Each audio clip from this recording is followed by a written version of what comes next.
the camera. It's you pressing the button that started the whole thing wobbling. So you could use some fancy timer remote so you can press it without bumping the camera, but you're better off just using the inbuilt self-timer you've got on your camera. You know that 10-second countdown, beep, beep, beep, beep, beep, beep, and then it takes the photo. If you're ever using your camera on a tripod, you may as well turn that delay on. It just means you can press the camera all you want, and it'll wobble a little bit. But after 10 seconds, it'll be perfectly still, and it'll take it for you. Also, it's a good idea, if you're shooting on a tripod and you know everything is nice and stable, you should turn the stabilizer off on your lens, because some stabilizers actually end up introducing camera shake if the camera is really steady. So turn that off. Just remember to turn it back on again after that. Just have a look at the different drive modes you might have in your camera. So you either have a button that's called drive, or a button that has these kind of symbols next to it, or you'll find your way there. But you get options like these ones. Single shooting, that's what you normally want. That's when you press the button once and you get one picture. That's normal.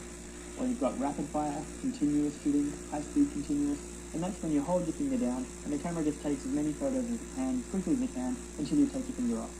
And that's good for a situation where there's something rapidly happening in front of you and you don't know quite when to get the perfect moment. So you just leave your finger down and get all of them, and then go back and hopefully find the perfect moment in there somewhere. This one is a 10-second delay, the countdown timer. Normally good for with your friends, so you can run around and stand and be part of the photo. But as I said, it's also good for if your camera's on a tripod, keep it nice and steady, so it's not wobbling anymore by the time it actually takes the photo. Funny story getting this photo though, up in the Arctic. So I didn't have any fancy timers with me or anything during that trip. All I had was 10 seconds to run around from behind the camera, pick up my hiking poles and pick up the harness and make it look like I just hauled the kayak up the hill. I actually had to take this photo 7 times, because the first couple of photos were of me just sprawled on the ground somewhere, slipped over, it's just ice. When we actually finally got home, I did talk to Canon and say, why don't you make a variable time limit on these things, like out to a minute or longer, where you could calmly walk into the distance of your own photo? And they basically said, yeah, but then no one would buy any valuable timers, would they? But they did bring out the 2-second mode, which is actually 5 times less useful than the 10-second one. But I gather it's more useful for when the camera's on a tripod and you want to press the button and step away, the camera will stop shaking after about 2 seconds. So it saves you a little bit of time. And yeah, I guess it's good for coastal exposures or something where you're photographing a wave coming over a rock. It's hard to predict 10 seconds out when the wave's going to come, so 2 seconds is a little bit easier to use. But it's basically for when the camera's on the tripod. Some cameras have a self-timer continuous mode like this one. It looks like a variable time limit, but it's not. It's still stuck at 10 seconds. But that's the number of photos it'll take after 10 seconds, normally with a 1 second gap between them. So that's useful in a situation like this where maybe Jess can hang on to the bikes. I can set the camera up, press the button, run back, and then it'll take a bunch of photos as we slowly cycle towards, and then you can go back and pick the best one. Or more commonly useful for a group photo. You know, normally you take a group photo, then you have to run back and check, and then you find out that someone was blinking and you have to go back and do it again. So instead, you could just tell it to do the 10-second delay, you run around, join your friends, and then it'll take a whole series of photos afterwards, and hopefully one of them, everyone's eyes are open. Okay, let's have a look at time value mode, TV mode on a Canon, or S mode for every other brand. And in time value mode, you can choose whatever shutter speed you want, and the camera works out the aperture to go with it. It's just like the opposite of aperture mode. So you'd be using TV mode, or S mode, when getting a particular shutter speed is what's creatively most important to your photo. So maybe you really want a 1 second photo to get that waterfall, or maybe the most important thing is to have a 4,000th of a second photo to be able to freeze the bird, or something like that. And it works just like you'd expect. You touch the button, the camera wakes up, and it starts with the last shutter speed that you use, and you can scroll around and pick whatever value you want. You can see here we're scrolling to slower and slower photos, and to prevent more light coming in, the camera is automatically using smaller and smaller holes for us at the same time. But you can see we're going to run into the same kind of limit in the end, but the camera just can't make the hole any smaller after a while. So as we ask for longer and longer photos here, 1/6 of a second, 0.3 of a second, that seems to be okay. But if we try and go any further, you find the camera just can't shrink down that hole anymore, so it can't stop any extra light coming in. So then you're going to get into that same situation we saw in the aperture lecture, where it just starts flashing warnings at you saying, the value you're picking is inappropriate for the current lighting condition. But again, it won't stop you taking the picture. So if you really wanted to, you can scroll all the way to 30 seconds or something during the day, take a picture, and it will try and warn you, but if you ignore those warnings, it'll just take a full 30-second photo for you, and it'll come back, and you'll just be massively overexposed. So just watch out for those flashing warnings again. And just a reminder, you can always get to the same photo, exactly the same settings, on any of these other modes, like aperture mode. It's just which variables you want to make sure you keep at the same value. If you really want a particular shutter speed all the time, then you'd want to be in shutter speed mode. If the most important thing was to have a particular F number the whole time for a certain depth of field, then you stay in aperture mode. So some cool tricks with longer shutter speeds. The panning shot is a good one to practice. That's where you want to show movement in the subject.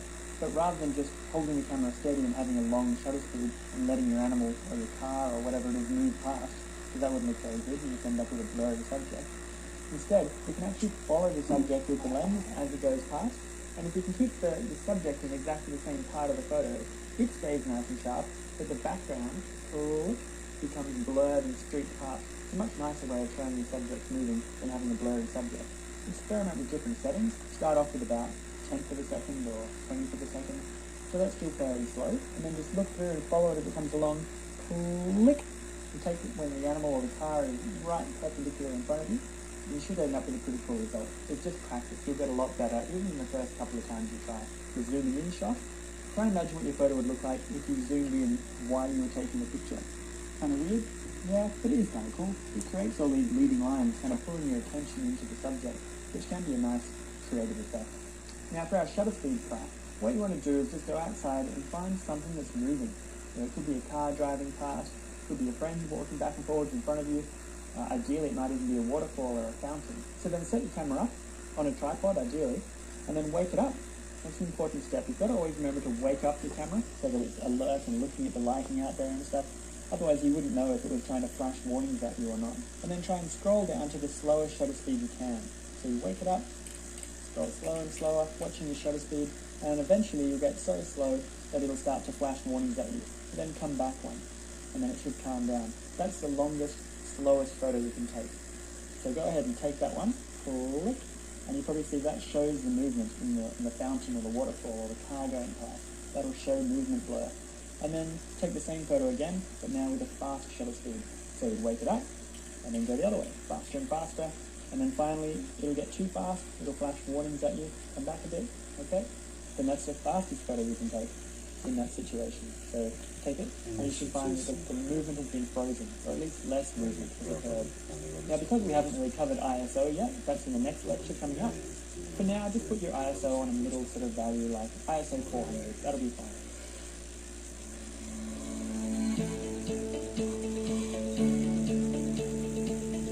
Okay, we better have a look at ISO and how that all fits together.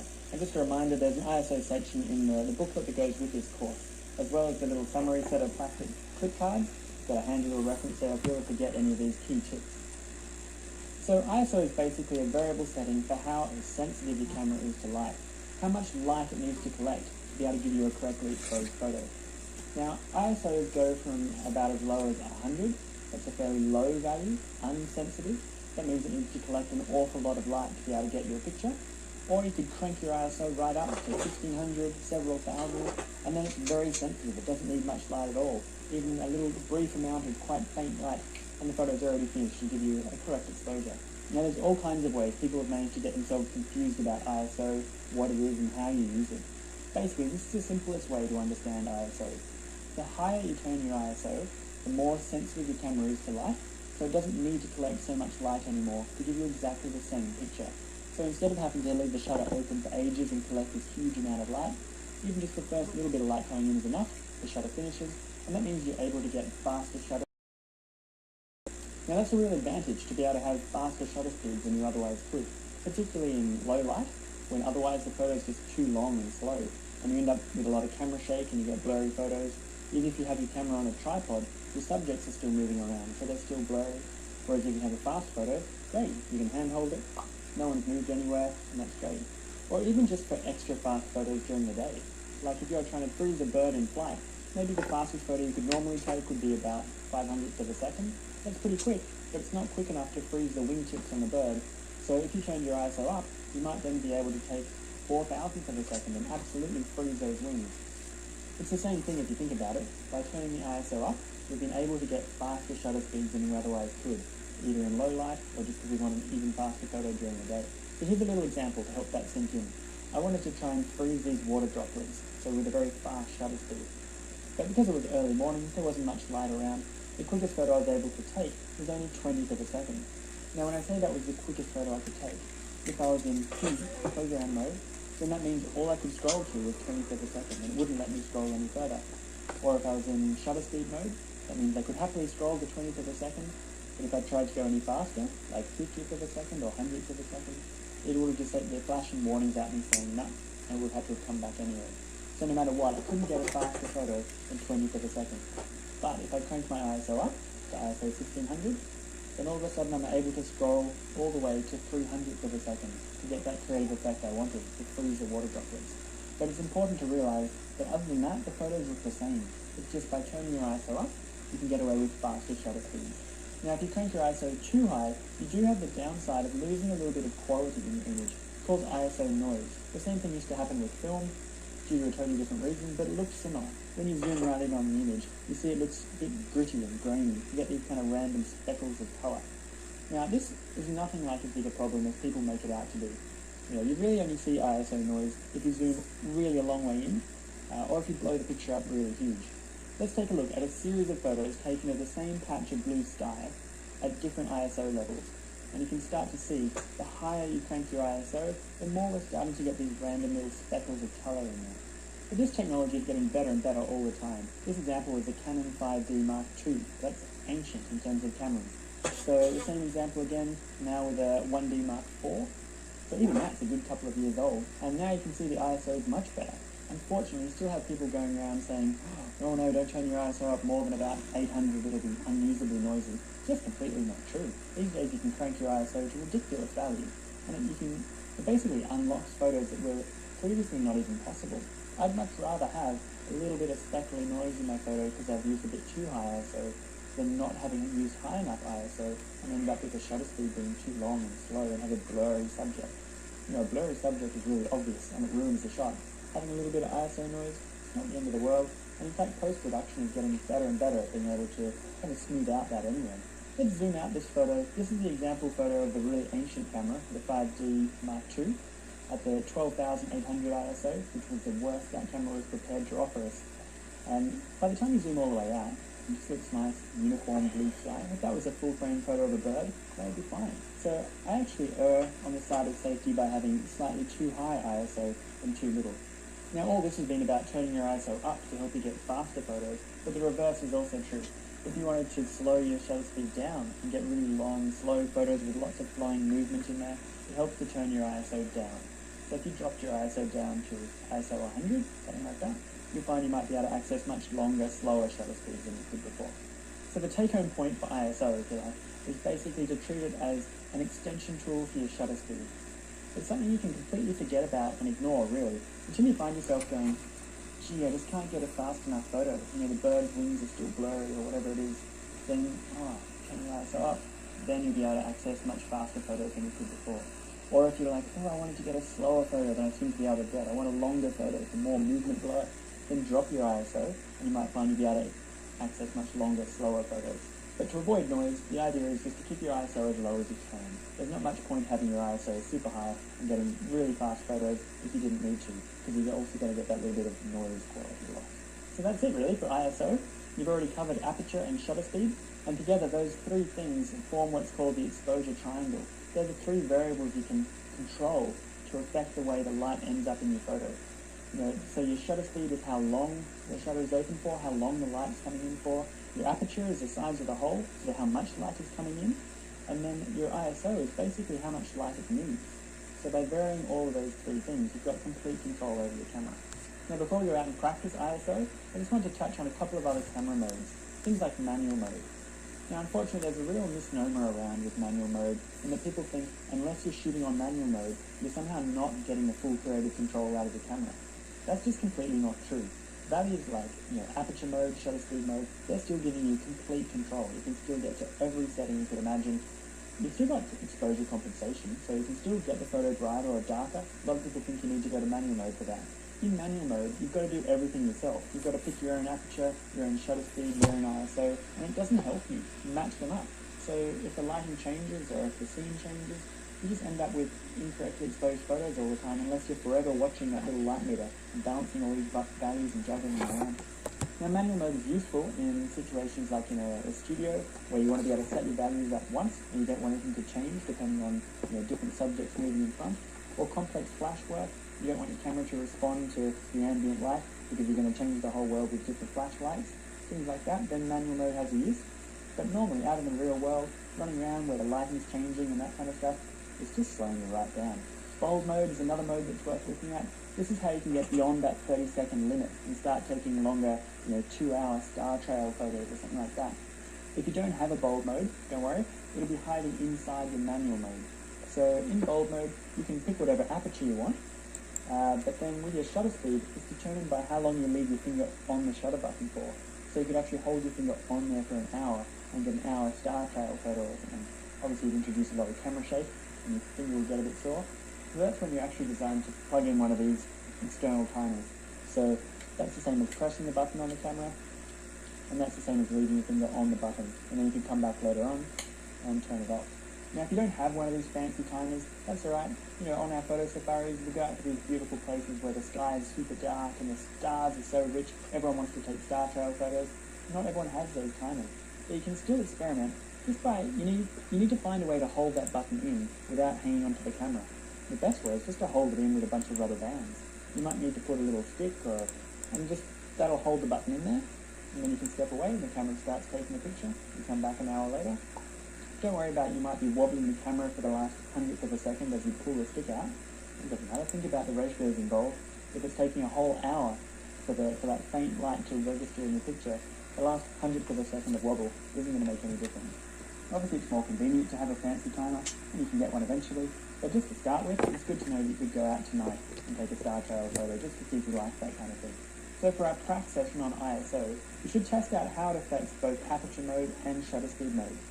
Start off in aperture mode, and then just pick whatever F number you want, and then look at the shutter speed that the camera is going to use. Either take a picture and look at it, or just look through the viewfinder, touch the shutter button, and just look at the shutter speed it's suggesting there. Let's say it was going to use 50th of a second. You find if you turn your ISO up, you find the shutter speed it's going to use is quicker. So if you doubled your ISO, it's going to double your shutter speed. That's convenient. If you ever remember when we were taking the large F number photos and they were quite slow, a lot of camera shake involved, if you crank your ISO up, you find then the shutter speed becomes faster again, and you'll be able to handhold it without that camera shake. Changing your ISO in shutter speed mode just affects the range of shutter speed values you're allowed to operate within. So, let's say if you're in shutter speed mode, so TV or S mode, wake your camera up, and you try and scroll and find the fastest photo you can get to. And it might be 500th of a second or something before it starts flashing warnings, so you come back a bit. But if you change your ISO up, you'd then be able to keep scrolling to much faster shutter speeds, 2/4,000th of a second. Or if you wanted to get longer, slower photos, initially you kind of scroll down and you go, the slowest I can get is 50th of a second or something. But if you drop your ISO all the way down, like ISO 100, then you might find you could scroll to an even slower shutter speed, 20th of a second or 1 second or something like that. The same thing is actually happening in both situations if you think about it. By turning your ISO up, we're either able to get to faster shutter speeds in shutter speed mode, or in aperture mode it's automatically picking faster shutter speeds for us. And if you turn the ISO down in shutter speed mode, you can get to slower photos, you just still need to scroll there. But in aperture mode, turn your ISO down, it'll automatically pick slower photos for you. Now what about auto ISO? A lot of people ask about that. Now, auto ISO in shutter speed mode, TV or S mode, that's actually quite handy, because then the ISO will only ever lift up just enough so you can get whatever shutter speed you're after. But auto ISO in aperture mode is actually not that good, because all it ever does is lift your ISO enough that you're getting enough shutter speed not to have camera shake. That's basically all it's trying to do. So it's giving you a quick enough photo that you're not shaking around.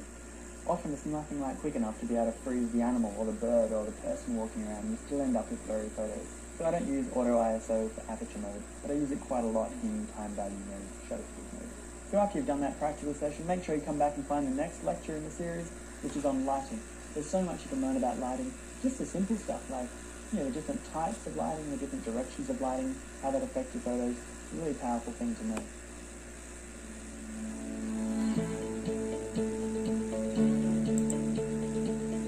So in this lecture, we're going to look at lighting. Now I know that sounds like a fairly broad topic, but at least being able to understand the different types of lighting and the different directions of lighting and how that affects your photos and flash and things like that, that'll put you a lot further forward in what you can get out of your photos. And just a reminder that in the course notes booklet as well, there's the same lighting section that matches up, and with the little summary clip cards, there's a section there that tells you about the directions of lighting, which way that puts your shadows and so on. So that's pretty handy. But in many ways, lighting is probably the most important part in photography, really. You can do as much as you want with your aperture and shutter speed and blah, blah, blah. But if the lighting is terrible, there's almost nothing you can do to get a good photo. Let's just look at the various types of lighting you get in your average day, starting with lovely golden morning lighting. Now, as you know, morning lighting is beautiful for photography. The sun is low in the sky, so it's nice and soft. You don't have that contrast problem. The shadows are not too dark. And it has that nice warm glow to it as well. It's a really beautiful time for taking photos. While you can certainly take beautiful photos before the sun comes up as well, you've got about an hour afterwards. That's what they call the golden hour, when the lighting is just perfect. After that, pretty rapidly the sun starts to climb higher and get stronger, and you end up with harsh lighting. When the sun gets too strong, then you end up with contrast problems. So the bit in the sun is a million times brighter than the bit in the shade next to it, so the shadow just becomes jet black, or you end up blowing out your highlights, they become too bright. It's just not a good time for taking photos. It's the middle of the day, the sun is quite high, so you end up with top lighting, which means you get shadows in the eye sockets of people, and photographs of animals and things. They kind of become very bright on the top and very dark underneath. Not a very nice direction of light either. Not a good time for taking photos.